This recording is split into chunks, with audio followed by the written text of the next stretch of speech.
Yeah, thanks, Mark. And one of the reasons we don't want to get too bogged down in claims data is that it is a lag indicator.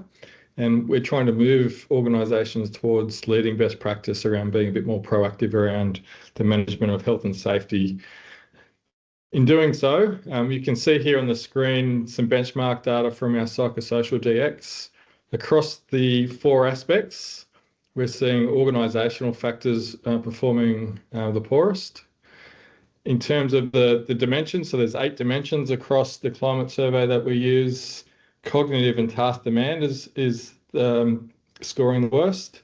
And a lot of these results, as we look at some other industry data from Super Friends, it very well aligns. So there's some, I guess, systemic messages here as we go through some of this information to think about what that means for your organisation.